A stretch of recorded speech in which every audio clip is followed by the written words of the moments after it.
Hello, hello everybody. We are already saying hi in the chat. We have Allison, Yvonne, Joan, Marjorie, Lauren, Batty is here, Kim is here. Awesome. How's everybody's Sunday? I've got my broth going. Does anybody else have their broth going? Mine's been going probably for a little over an hour.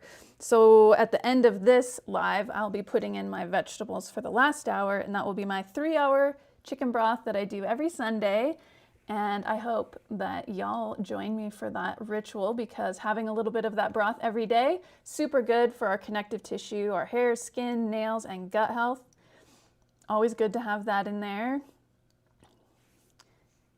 Well, I wore this shirt for a specific reason. Can y'all guess? Because it's cobalt blue, and today's special topic is cobalt allergy, systemic cobalt allergy. So if this is your first time here and you're not saying hi in the chat, you should say hi in the chat. And I do have written down on my outline, I'm supposed to tell you guys to like the video. So please like the video, and that will help other people find it. But to introduce myself, I'm Dr. Laura Duzett. I wrote the book, The Low Nickel Diet Cookbook and Guide. It is the definitive book on systemic nickel allergy and eating a low nickel diet, which is the best treatment for a low nickel diet or for a systemic nickel allergy. And I wrote this after I got diagnosed with systemic nickel allergy and was told I needed to eat a low nickel diet. I looked around, not such health promoting resources out there, and to me and my heavy symptom burden at the time, just like not an easy way to follow the diet. So that's what I wrote this book to achieve. It's like basically the book that I needed to make it as easy as possible and also explain the allergy a little bit. Something that a lot of people don't know is that there are many people, we'll find out today in the deep dive on the topic, that almost 25% of people with systemic nickel allergy also have a sensitization to cobalt as well. And we'll talk about the mechanisms of why and what that means and testing for it and what that means about maybe a couple of different food choices you might make. But it's really not that big of a change. You just need to arm yourself with some very specific strategies and things to look out for just to make that adjustment successful for yourself. Hey Michelle, welcome. Lauren is driving home currently from an errand. Okay, be careful. No car accidents, please. Yeah, so that's the book. And how is the diet going for everyone? I think did we just finish week 3 or week 4? I was confused because I'll show you. Let's do my symptom tracker. So everybody who's in the community, you will have access to the symptom tracker. Actually first, I want to show you guys. The promise I made to you last week was that I was going to figure out how to get the chat in the screen. So look, do you guys see it? Do you see each other? Kim, thank you for the congratulations on my marriage. It's been 5 weeks. We're still together. Hi, Laura. I'm glad you're here. Yeah, so can y'all see each other now?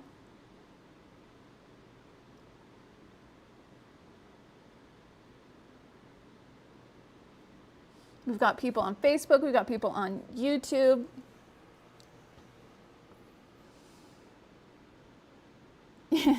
Don't look, Lauren, not you. Okay, good. You can see the chat. Excellent. Perfect. Okay, we will come back to this. Let's just go ahead and do symptom tracking. So I'm going to release this to everyone, like in the Facebook community, and on if you're on my mailing list, you'll get access to it, a video explaining how to use it, and the document with like troubleshooting if you have questions or problems or whatever. Hey, Linda. Abilene, awesome. My husband is from a little town outside of Dallas. I don't know where Abilene I don't think is, I think it's like south or something. Anyway, so the symptom tracker, let's go to that. And y'all can see my progress, because you should be tracking your symptoms every week as you are trying this diet, so you can see if there are improvements or not, or if you're trying to make tweaks to the diet, like you've been on it for a couple of years like me, and I kind of got a little lax and I started getting some other symptoms that I thought might be related. So now I'm tightening up the diet to see if it improves those symptoms. So let's see how that's working out for me. Okay, so here's the community. Go to the symptom tracker. If this is your first time, you would hit create new tracker, but this is not my first time. So I put in my PIN.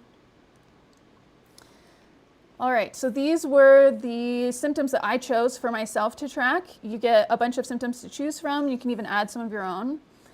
So I was confused because this says week 4. So the first week is starting week 1, starting week 2, starting week, yeah. So we should be done with week 3 together. Now we're on week 4. Okay, my bloating and gas. This was most assuredly improved. So 5 was what I had last week. I'm going to put it down to 3. GI cramps, diarrhea. This improved significantly, actually. I'm really excited because I started using that other type of fiber. So I used to use, what is it called? The one that everybody uses.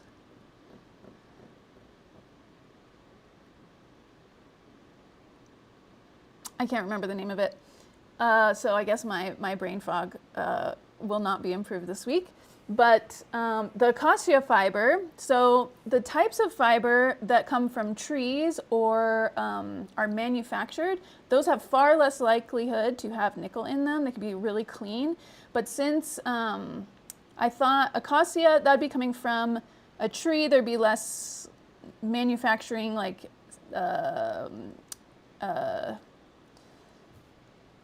nickel coming from the machinery into it. That was my guess. I decided to try the acacia fiber and I've already seen like huge improvements here.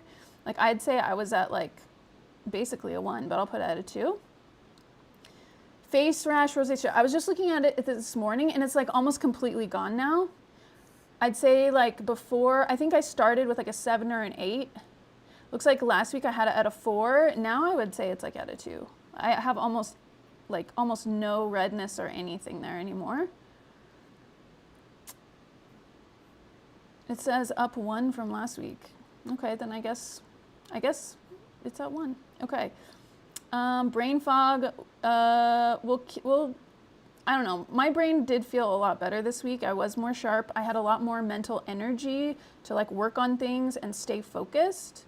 So we'll put that at I put that at a 3. Headaches, totally none, no headaches. Joint pain, I would say 2. And respiratory runny nose, I would say, it was definitely better than last week. I'll say 3. Okay, where are we at? Okay, wow. Okay, week 1 to week 4, I have 70% overall symptom improvement. Biggest improvement in my rosacea and like face rash kind of stuff, headaches, joint pain, respiratory runny nose, and GI diarrhea, constipation. Normally I would be on the constipation side of IBS. Okay, so I'm going to download that. I'm going to share it in the community. Maybe I'll share it in the Facebook community just so they can see the example of it when I introduce the tool to them. But there's also a lot more like information, beautiful charts and so forth, and you can back up the data. You could send it to your doctor or your nutritionist or whatever. So that's that. Psyllium, yes, Yvonne, psyllium husk.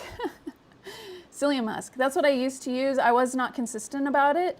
I don't think I necessarily had problems with nickel contamination from it, but I didn't experience a lot of benefit from the psyllium husk in the past, but I definitely feel like I'm really experiencing it this week, but I also increased my more probiotic food. So I had pickles every day. I had a little bit of whole plain yogurt every day as well, which would also help with digestive problems. So it's probably the combination of those things. But yeah, I had some really beautiful BMs this week. All right, Yvonne, you should try the Acacia. Yeah. For the live we did on supplements and deficiencies, in the guide, there are recommendations in there, as well as if you go to my website, thelownickeldiet.com/resources, and go to supplements. The supplements in there have a lot of the fiber options that I found during researching for that video. All right, we'll go back to just chatting. Okay, so any questions before we go into the deep dive? Does anybody have questions they want me to answer before we do that? Because once we do that, I will probably not easily be distracted until the end to answer more questions. I would say also, I would love to hear from you about topics you would like deep dives done on. I take those topics, I put them in my community, and I have them vote about which ones they want me to do next. So right now, let me see, I have the vote going. Let's see how it's looking so far. No, that's not it.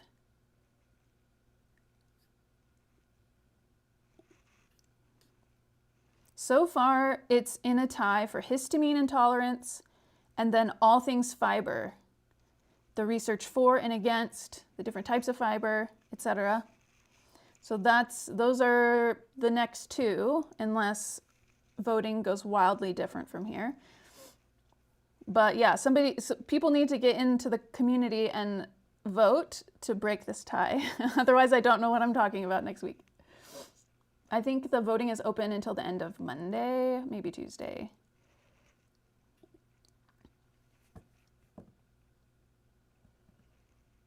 Kim, you are so right. GERD symptoms. Let me look.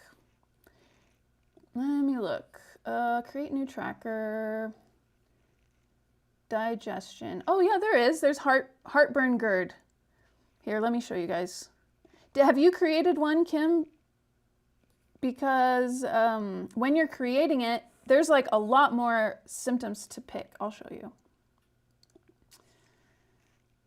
Okay, so yeah, so you say, I want to create one, and then there's all these categories under digestion, like you can see heartburn and GERD.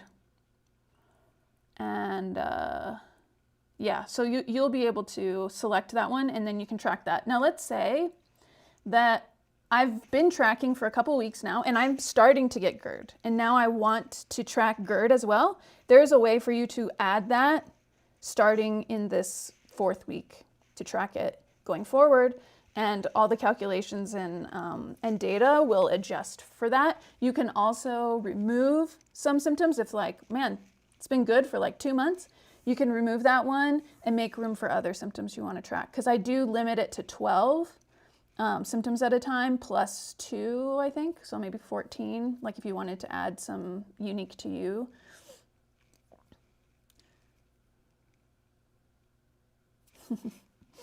Okay, so we'll go back to chatting.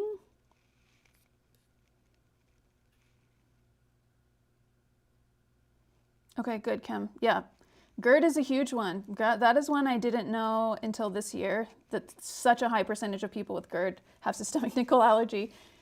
40%. I mean, that's so big. It's so huge. When I look at esophageal biopsies, which I'm looking at like almost every day, I'm at the VA this month and next month. And so there's a lot of derm biopsies and GI biopsies that I look at. And I get a couple of esophagus biopsies every day, and I'll see like inflammation and eosinophils and stuff like that. But none of the big like easy to diagnose, like Barrett's esophagus or eosinophilic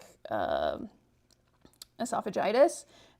There's not enough eosinophils to make that diagnosis or whatever, but people have a lot of like heartburn and GERD symptoms. That's why they're getting these biopsies taken. And I wonder every single time, like I wonder if they have systemic nickel allergy. But of course, no, none of these like clinicians are thinking about that yet.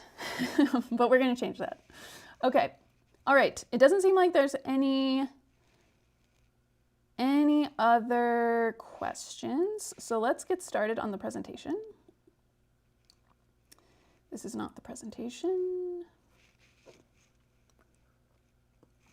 So while I'm doing the presentation, put questions in the comments, put any suggestions for deep dive topics you want, and then at the end of the presentation, I'll answer those questions and put those on the list.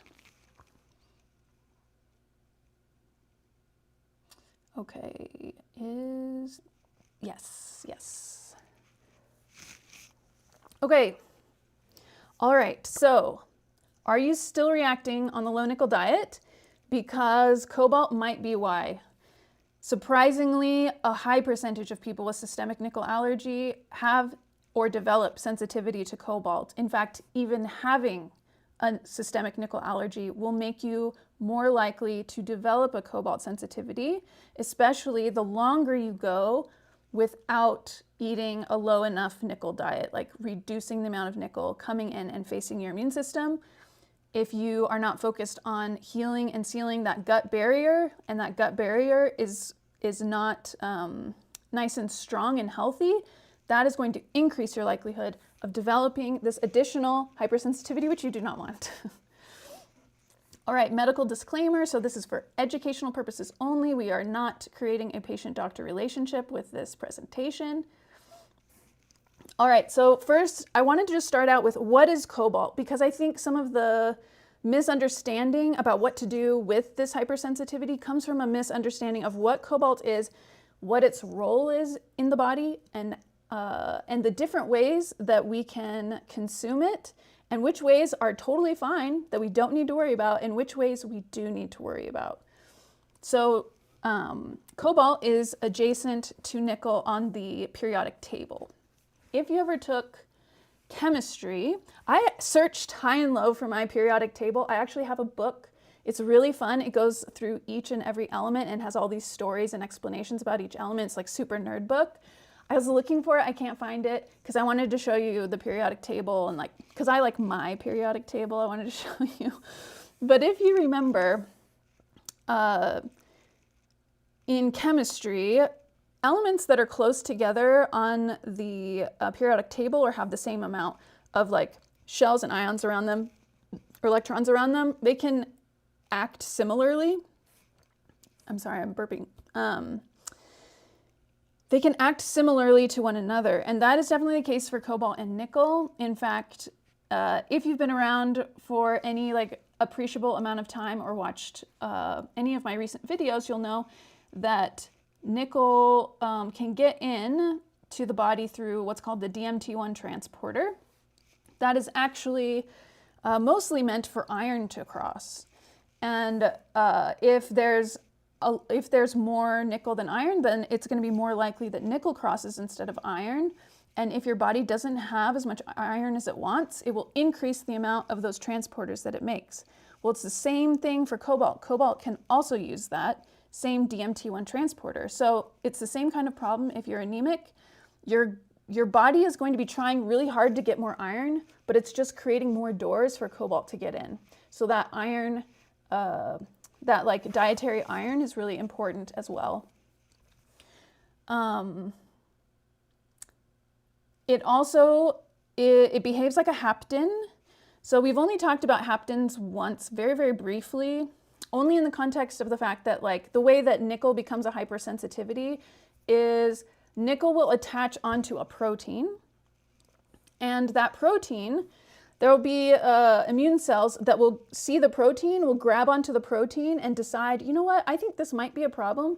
I'm going to go to the T cell and show it to the T cell and see what the T cell thinks. If the T cell thinks this is bad and we need to fight it, then that's what we're going to do. So I'm going to present this protein. But the problem is what's attached onto the protein is this cobalt or this nickel.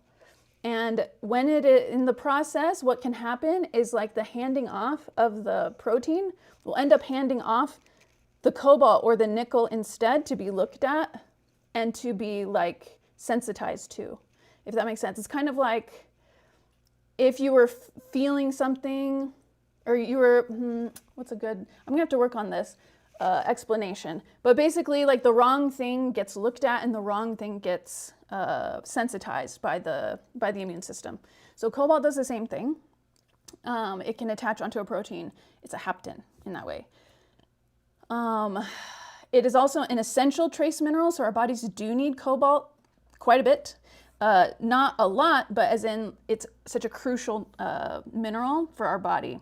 So we use it, I think I talk about this on another slide, but we use it for our blood. We use it for the creation of DNA. So it's really necessary. We don't want to go without it. And then I talked about the DMT1 already. Okay, so cobalt's only known role in the human body is through vitamin B12. And the cobalt is in an animal. Cobalt is surrounded by a corrin ring. So it is kind of like in this little package. It's like in a little Easter egg. It's like protected on the outside to be used. Okay, and there's some details here for the nerdy people who like to know about the chemistry of it. There are 4, I don't know if this is pronounced vitamers or vitamers, but what a vitamer is or vitamer, it's basically different forms of the same vitamin. So there are 4 listed here. Methylcobalamin, so that's cobalt with with a methyl group, which is like a very organic chemistry. It's very natural to like an animal form. Adenosylcobalamin, so that has an adenosine on it. It's pretty natural and active as well. And there's hydroxycobalamin, and that's also natural, but it's used in injections. And then cyanocobalamin, that's attached with a cyanide, and that's a synthetic version that doesn't exist in nature. So like I said, cobalt is super crucial for red blood cells. It's super crucial for DNA synthesis. You definitely want your body to be able to synthesize DNA, and then neurological function. And we'll talk more about what happens when we are too low in B12 and how to test for it and what to do about it, and what to avoid. So why B12 bound cobalt does not sensitize you? Only free ionic cobalt will trigger your sensitization, so that is not going to be delivered in animal foods. There are organs in animals that will have the ionic version of cobalt, and those we want to avoid, and we'll talk about that more later. But the cobalt that is in plants, that plants get from the soil, that is only ionic. It doesn't come in the nice Easter egg that's protecting it. It's just floating by itself. Plants cannot process it and protect it. So that is why eating beef, eggs, and dairy does not trigger a cobalt allergy. That cobalt is packaged up nicely to keep it from being seen by the immune system. So plant-based cobalt is the problem, not the animal-based cobalt, as long as you're not eating organs. So like I said, they get the free ions of cobalt directly from the soil. They have no metabolic pathway to incorporate cobalt into an organic molecule, and they cannot synthesize B12. That's why vegans and vegetarians are warned all the time that they need to supplement B12, because the cobalt that you get from plants is no good. It's no good for anybody, really, but especially for you if you are sensitized. So high cobalt plants are like millet, flaxseeds, buckwheat, legumes, pumpkin. They deliver it the most to the gut. And so oh, this is like on the tip of my mind. Maybe it's in my presentation and I'll remember later. But there's something about the gut. Oh, yeah, okay, I do talk about it later, so I'm gonna wait. Okay, so organic cobalt is not in that hapten form. It's in that nice Easter egg for you. Ruminants will synthesize B12 in their rumen, which is part of their gut, via gut bacteria. Gut bacteria, like good quality gut bacteria, will help create the B12 for you. And then when you eat the animal, it comes to you in that nice form. Cobalt in muscle meat is almost entirely organically bound as B12 or B12 metabolites. There's no free ionic cobalt that you need to worry about. There is a tiny bit, 0.043 milligrams per kilograms according to one study, but it's definitely low enough in comparison to other ways of eating to get not as much cobalt, but still enough that supports your health. Now, liver and kidney are the exception. These will have accumulation of cobalt, and you can get quite a bit of cobalt through these organs, so don't eat organ meat if you are systemically allergic to cobalt.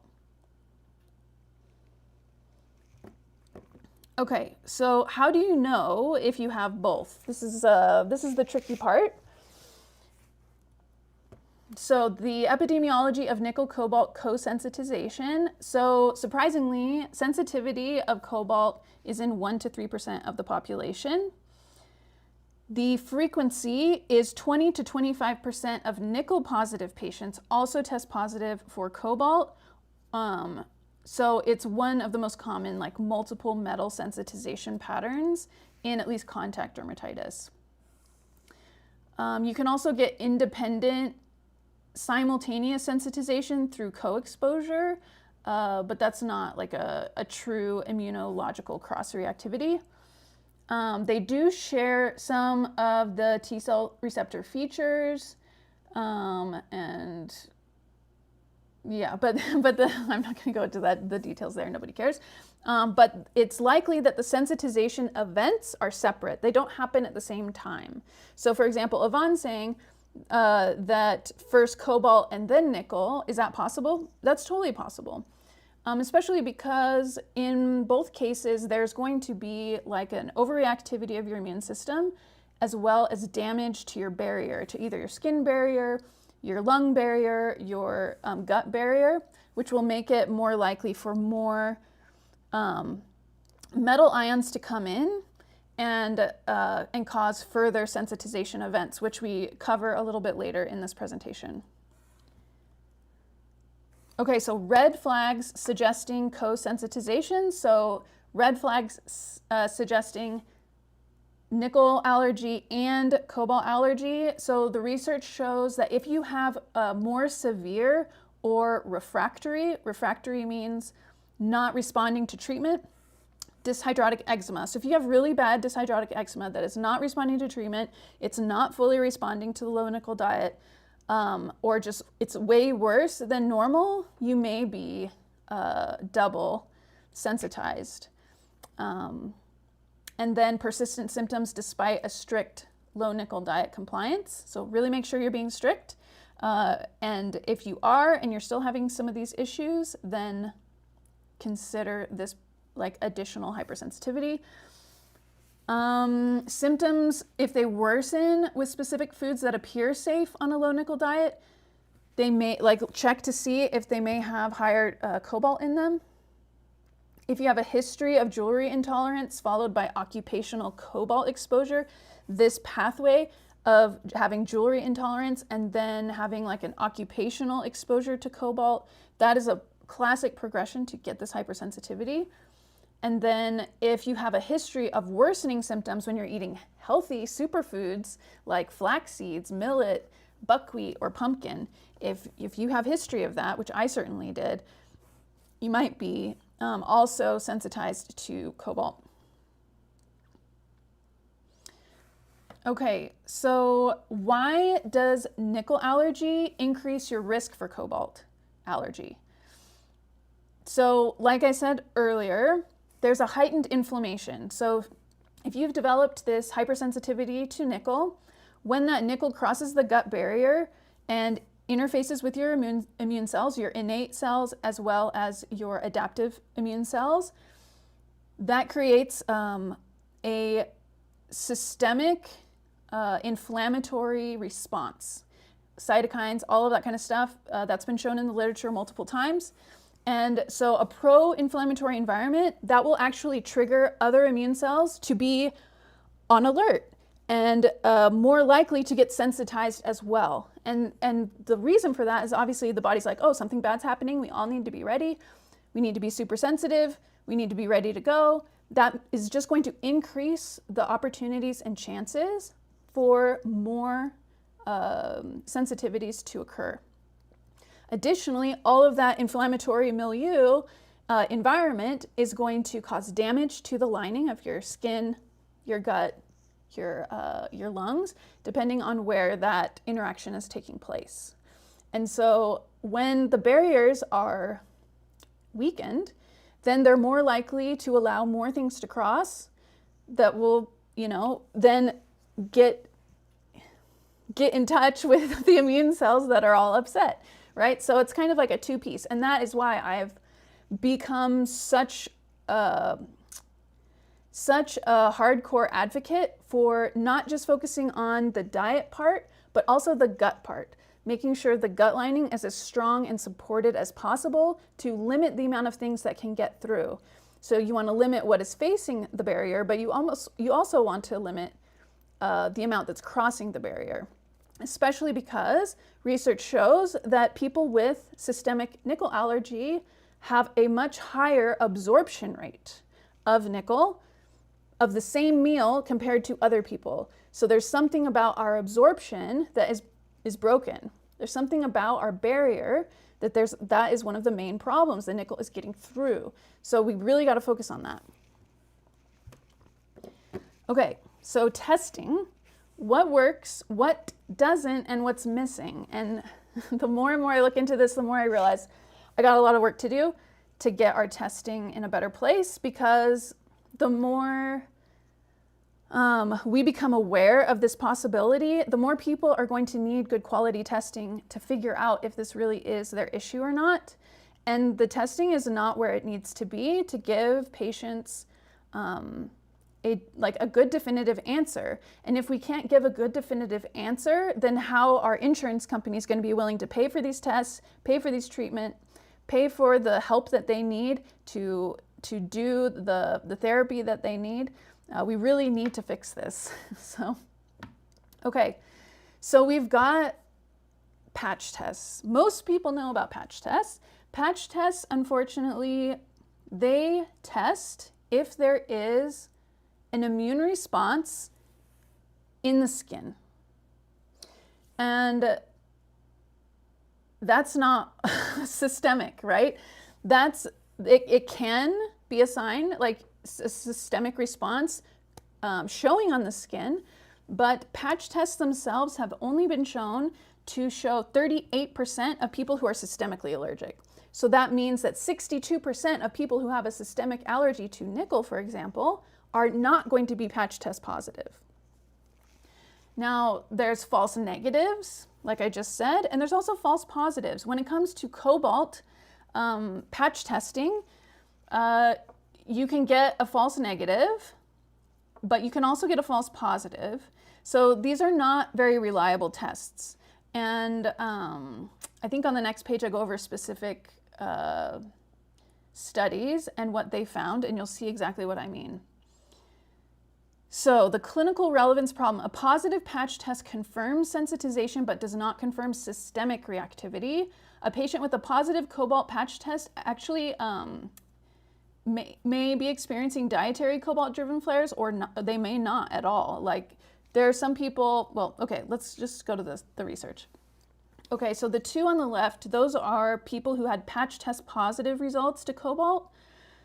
So of 5 cobalt patch test positive people, 2 of them flared when given an oral cobalt challenge. So about 40% of the patch test positive people were potentially systemically allergic to cobalt or hypersensitive to oral cobalt. Then of patch test positive dyshydrotic eczema patients, 50% of them flared after an oral challenge. So if you patch test positive, then about 50% were shown to do the oral challenge. So it can be between 40 and 50% of those people may also be systemically allergic to cobalt, not just on their skin. Now, somebody in the community was talking to me about their allergist, gave her resources of what to avoid for the skin, but absolutely no assistance with what to do with her diet. And she even said they don't believe that cobalt can come in food and cause them sensitivity. So that's, very sad, because obviously they can. There's plenty of literature to show that. So I'm sorry that happened to you, person. I'm not going to say your name, but because that was a failing on the part of your doctor and on the training of that doctor to not know about that and not provide you those resources, because like you can see, at least potentially 50% of people with a patch test positive test to cobalt can also be systemically allergic and creating systemic inflammation and having other issues from oral cobalt. Now on the right, we see Dr. Nederos. I have met Dr. Nederos. In fact, Dr. Nederos, she looked over my book before I published it. I was introduced to her through Dr. Zyrus, and she looked at my book. She gave a lot of really good feedback. She really improved the quality of the research that I put in there and the points that I made. Something she was like, no, that's not proven. You can't say that. It was really, really helpful. She's such an intelligent, amazing person that has done a lot of work. She's done the most work on this particular issue. She's considered one of the specialists in the world on this. And this particular research of 202 patch test negative dyshydrotic eczema patients, so people with really bad dyshydrotic eczema on the hands or the feet, got a patch test for cobalt, and then were found that 25% of them, and they were negative on the patch test, 25% of them were actually systemically allergic to cobalt. So that dyshydrotic eczema would disappear when they would eat a low nickel diet or a low cobalt diet. So that's like a big miss, right? So, and then also some clinicians will dismiss cobalt as just like a nickel co-sensitization and not even provide feedback or resources about avoiding cobalt. Okay, there's the lymphocyte transformation test. There's also some similar type tests that are called something different. It's a similar type of mechanism that they're using. This measures memory T cell proliferation to metal antigens ex vivo. So that means outside of the body. So they would take stuff from you, they would put it outside of the body, and they would expose it to cobalt and or nickel and see how the T cells respond. So it can it can detect a sensitization, but more on the periphery. This is not going to prove a sensitization on your mucosa, on your digestive tract, on your skin. It is more like a peripheral T cells, not in the mucosa. So it can help support the diagnosis, but it doesn't mean for sure you are having a response in your digestive tract to it or in your skin. And then there's the oral mucosa patch test. So this is an actual patch test in the mucosa, and it's usually a higher percentage of the nickel or the cobalt, and that is much more sensitive, 61.6% positive. So that's much better. I think a combination of these tests is required to get a good picture, but no research that I have found uses all the tests to put all this stuff together yet. I think that's really needed for clarity for everyone. And unfortunately, this mucosal patch test is not available in the United States, but it is used by Dr. Piccarelli and his group at Sapienza University in Rome. I have exchanged several emails with Dr. Piccarelli. He's a very sweet man and very supportive of what we're trying to do here in the United States. And his research has been so helpful to me and his entire group. They do really good work. So I'm hoping that we can bring this test to the United States. Okay, blood cobalt levels. I actually got a question on my Instagram about this recently. Somebody thinking, oh, do I need to be testing my blood levels? Worried about the level, if the levels of nickel or cobalt in their blood will indicate the allergy. And, it's interesting because no, it doesn't mean you have an allergy. If you just have higher cobalt levels or higher nickel levels, for example. But at the same time, it could be an indication if you think about it in the context of the research that shows that we absorb more than the average person. But I don't remember or have seen research like showing a comparison between people. Are there people who absorb a lot but don't have a response? That's probably true. So I don't think that this type of test would be that helpful. Okay, so water. Let's drink some water.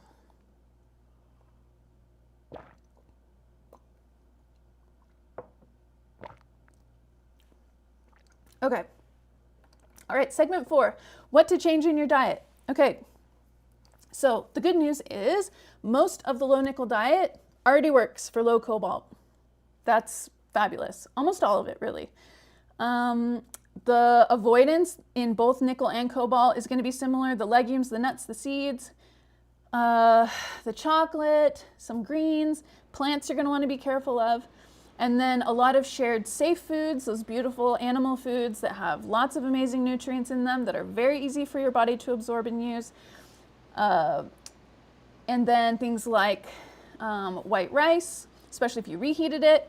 That resistant starch that I was telling you guys about, you cook it, put it in the fridge, you reheat it, now it's resistant starch. It doesn't raise your blood sugar as much, and also there's research to show it like significantly can contribute to other health promoting factors and longevity and stuff like that. Maybe I'll go into that some other day. But yeah, so those foods, those are safe for a low cobalt diet as well. So following that diet is great. You just may need to make a few tweaks. Okay, so foods that look safe but aren't. These are likely culprits in patients who are still reacting on a strict low nickel diet. Each is low in nickel but carry significant cobalt burden. So flax seeds, I'm going to be listing point values here, and that's based off of a point system that Dr. Nedros came up with. I'm going to talk about it after this. But flax seeds have 7 cobalt points, so that's like the maximum is 12, I think, or 15, 12 or 15, I can't remember. So that's quite a bit, so definitely not flax seeds. Chickpeas, garbanzo beans, those are also very high in cobalt.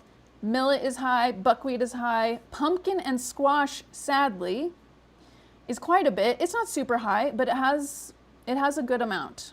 Like I'd say a quarter of the amount that you'd want in a day, and that's just in a half cup serving, which is definitely not enough for me.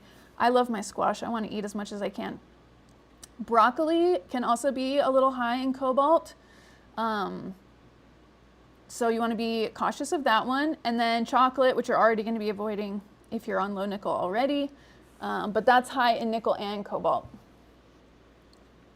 We already talked about organ meats. So organ meats are really high in cobalt as well, in that inorganic cobalt, because like we talked about, the organic cobalt that we get from animal products, that's totally fine.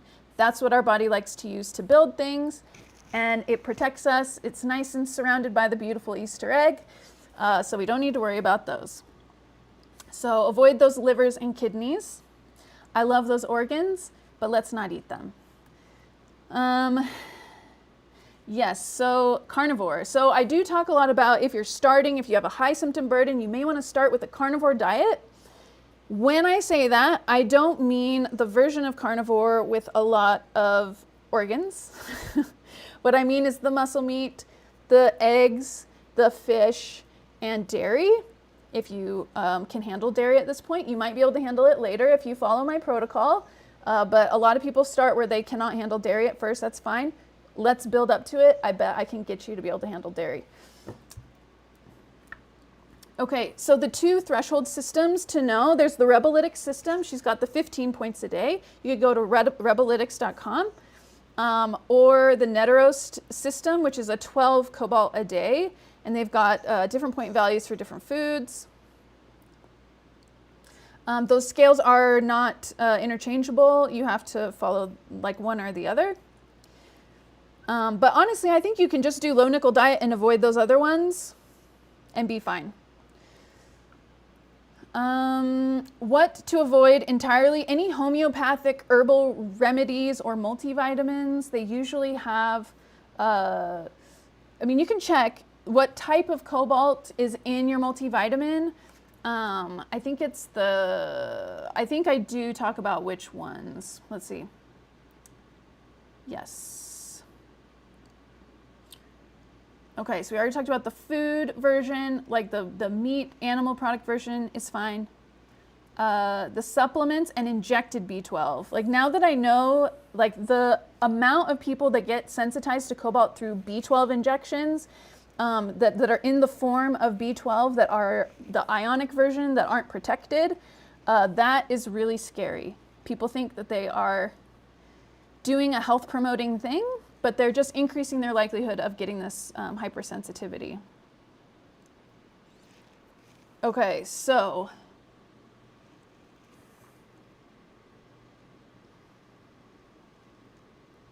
no, this isn't where I list the type. Okay. So why the route matters, let's talk about the mechanism.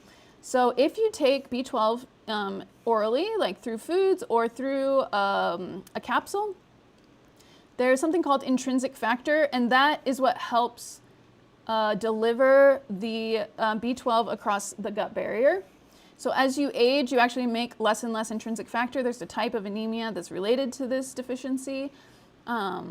But in the ileum, which is like, okay, you've got your stomach, and then you go into the beginning of your small intestine, which is the duodenum, and then you go into the jejunum, which is like the first half of your small intestine, and then you go into the ileum, which is the end of your small intestine, and then it goes all the way over to like your right, like lower area, and then it's the cecum, and then it goes up through the large intestine.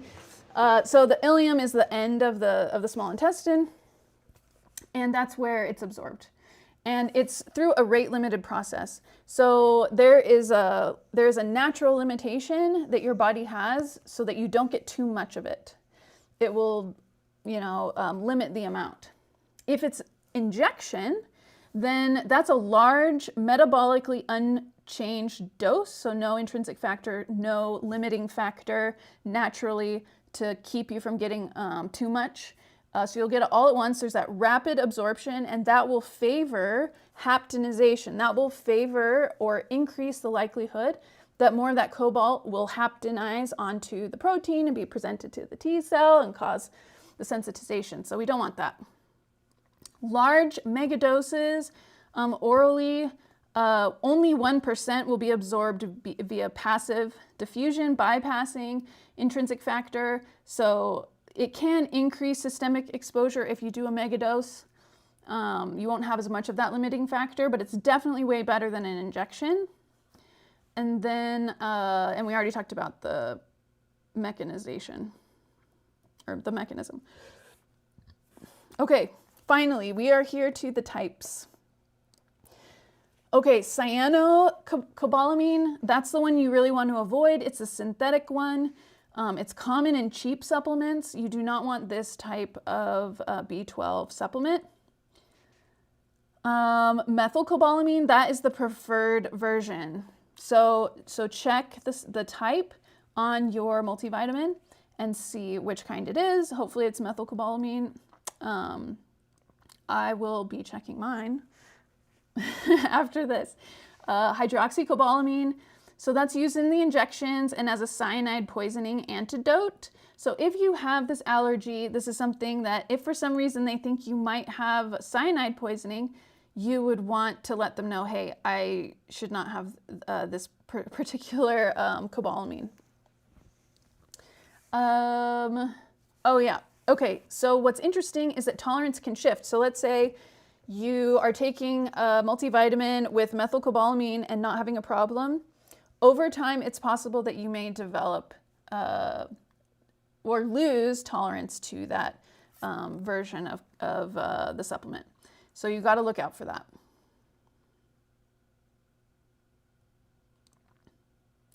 Okay, so if it's necessary for you to supplement B12, oral supplementation at the lowest dose possible in like that methylcobalamin vitamer, I don't know how to say it. That's your best bet. But I would really focus on the dietary foundation first and really improving your digestion, your ability to digest, your ability to absorb, and making that good quality B12. Addressing compromised absorption, super important. And then desensitization protocols do exist.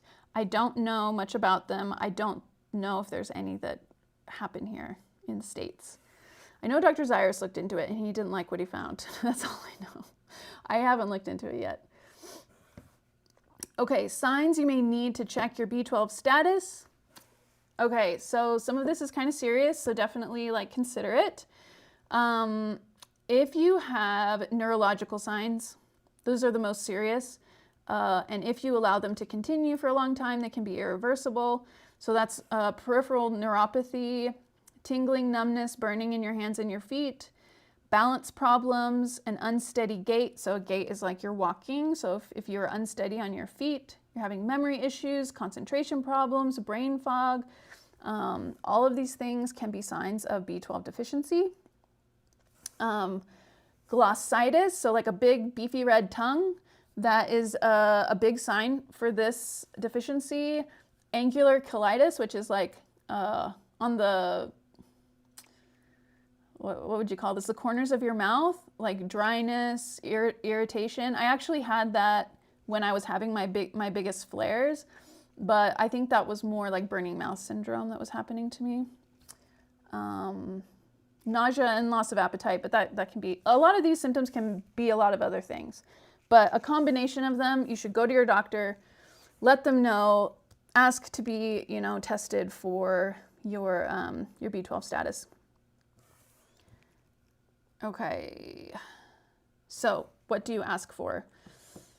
So serum B12, that's gonna measure your total circulating B12. Deficiency is less than 200. It may be falsely normal with a functional deficiency. So ways to measure that would be methylmalonic acid and homocysteine. Those are kind of in like the steps of processing and utilizing this B12. These things will go up or down depending on the status of how much you actually have. What else? Okay, so there are these other tests like holotranscobalamin. I've never heard of it. I think it's a rare test, but it is earlier and more sensitive than total serum B12. So if your total serum B12 seems fine and all these other things seem fine, but you and your doctor really think this is still possible, then that's something to try. And this is for deficiency in B12, not for the systemic allergy. Intrinsic factor antibodies. So that's what you would test for if you think that your intrinsic factor is low, keeping you from being able to absorb the B12. So testing hierarchy, you'd start with the serum B12 and a CBC, because like what's going on with your red blood cells, how they look, how big they are, stuff like that, that can give us clues as well.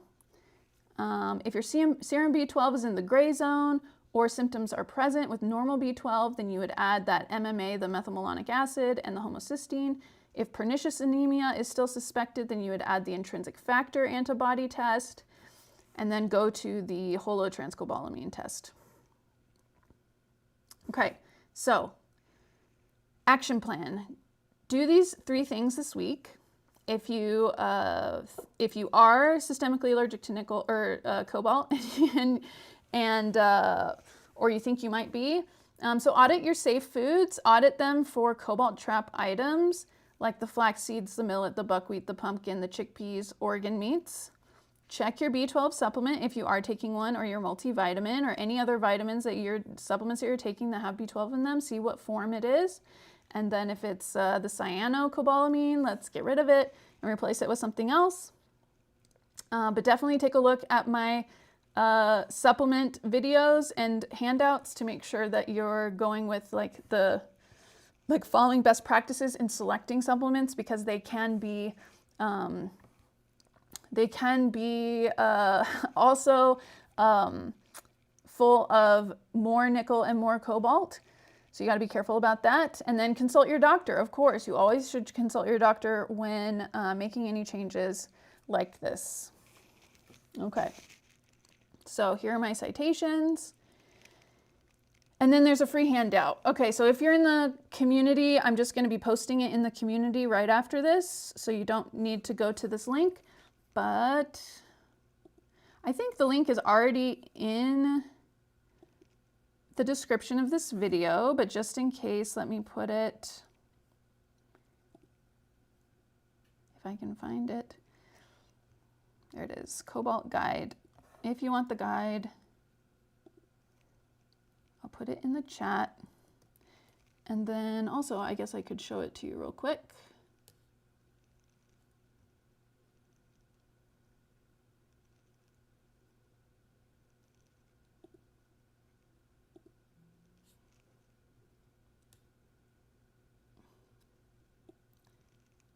Okay.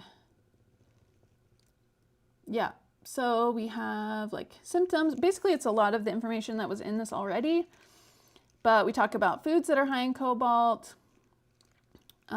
different forms of B12, the different testing, the different tests you may want to take if you think you might have low B12 and may need to supplement, and that's that. So that is available to you for free if you would like it.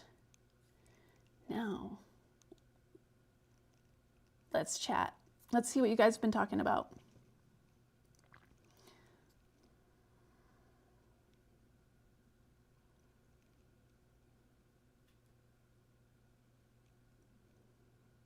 Okay, this is where we were. First cobalt, then nickel. Yeah, okay, so I already answered that. That's definitely possible. Lauren, I wanted to say that my husband has GERD and Barrett's esophagus. Yeah, do you have him on a low nickel diet yet? You should. Give it a go. Yeah, Barrett's, you want to get on that ASAP. You don't want that hanging around. I was allergic to nickel cobalt, both 3+ on my patch test. Yeah. I have trouble with buckwheat and pumpkin and jewelry, and I'm heterozygous MTHFR, which promotes B12 and methyl or adenocobalamin, which I just took before this. Okay, awesome. Joan, you're on it.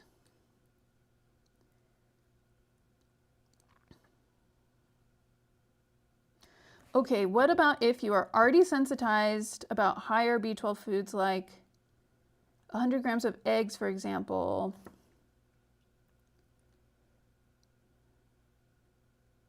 Eggs. Okay, we were talking about eggs in the community this morning.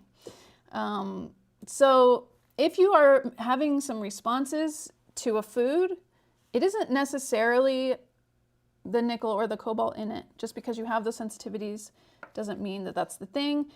Eggs shouldn't be that high in cobalt. I mean, I could be wrong, but according to the literature that I looked through, it is not. Now, the thing about eggs is that, like, chickens are fed in our factory farms with a lot of stuff like soy that can transfer nickel into them, right? So quality of egg is important.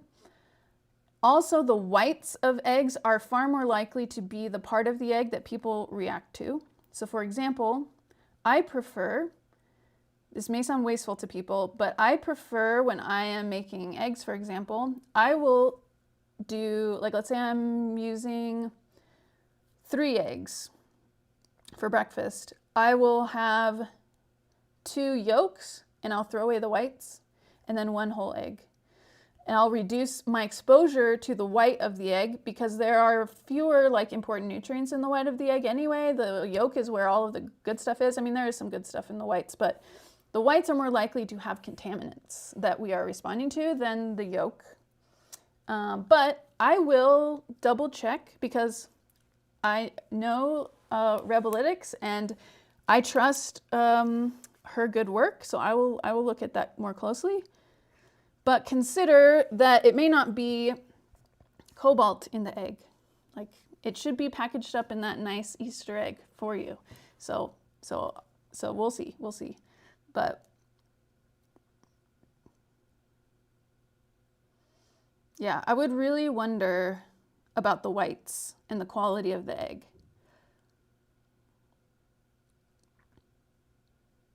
Brazilian nuts are very high in cobalt also. Yeah, Brazil nuts are high in nickel and cobalt, and they're delicious, of course. So yeah, we have to avoid those. I've been taking freeze-dried organ meat supplements too. I had considered that before because there's lots of good things in organ meats, but for people with metal allergies, I wonder if organ meats are not a good idea.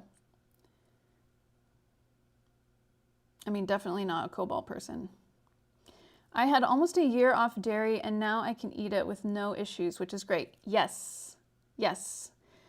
So many people do not know this, but you can absolutely become tolerant and get the goodness and the benefit of dairy if you do some good gut healing and improve your gut microbiome. All of a sudden, you don't have the issues anymore.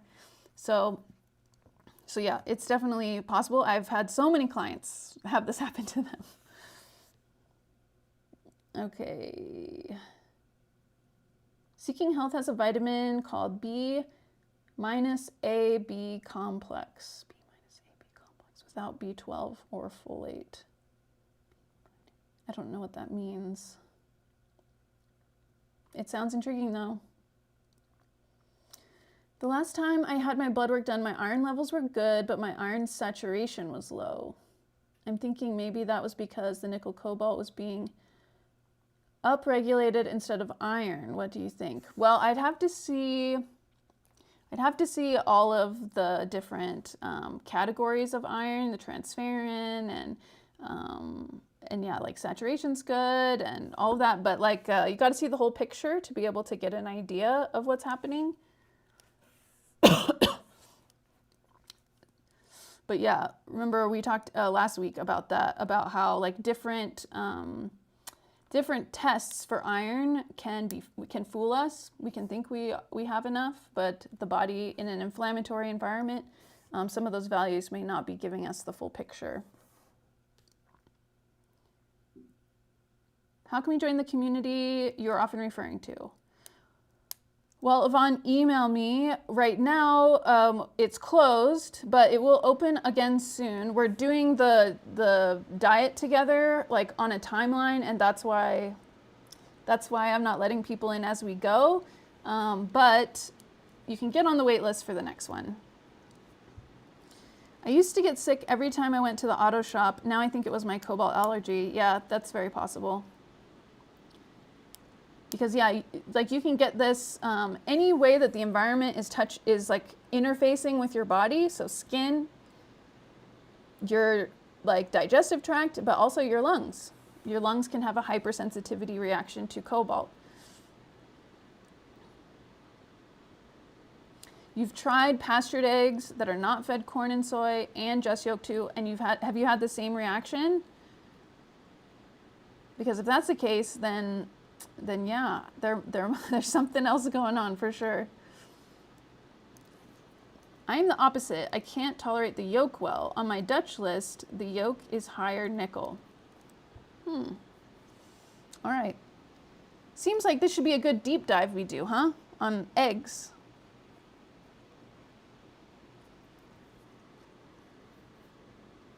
He's been eating a carnivore diet for over a year and it's helped a lot. He hasn't had an endoscopy to check But he's due for one in the fall. He has to have one every 3 years. Yep, yep. I would put so much money on his next endoscopy looking a lot better, if that's what he's been doing. Yeah. Yeah, you should let me know. I'd be excited to hear that. Everything else is okay, just low vitamin D and low iron saturation. Okay. Yeah, we should chat about that sometime, Lauren. Okay. Oh, yeah. Okay, Yvonne. All right. So, if there aren't any other questions, next week, same time, we'll do the next live. And I don't know what the topic's going to be. It's either going to be histamine intolerance or what was the other one? Let's see. Or fiber, unless the voting goes wildly different. But we've got a new topic to add to the list, which is eggs. Truly problematic or not? How could it be problematic? I don't want to believe they could be problematic for nickel or cobalt, but I could be very wrong. So let's add it to the list. I'm going to add it right now.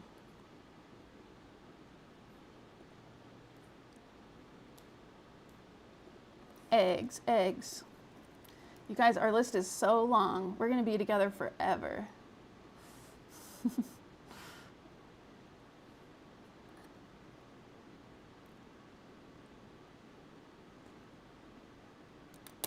You are welcome, Marjorie. I'm glad it's been really interesting and helpful. If it could have helped in some small way, then I have done my job and I'm happy.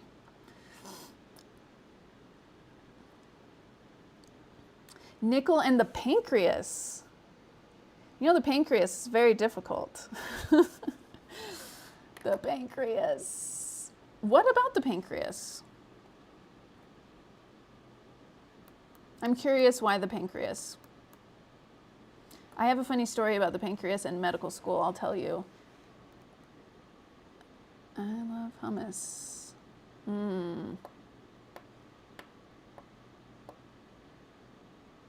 Hummus. I bet you could do something with like squash. Because like you could get a similar type of like mouthfeel to hummus, maybe like thicken it up with something. It's an interesting idea. I did look up the sulfur thing. Kenny, you didn't email me. You didn't email me, Kenny. I have the answer for you. I will email it to you if you email me. info@thelownickeldiet.com.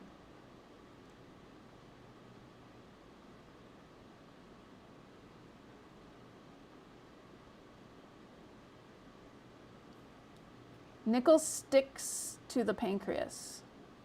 Sticks to the pancreas. Well, the pancreas is mostly fat. It's a lot of fat. Fat likes to store things. What do we mean sticks to the pancreas?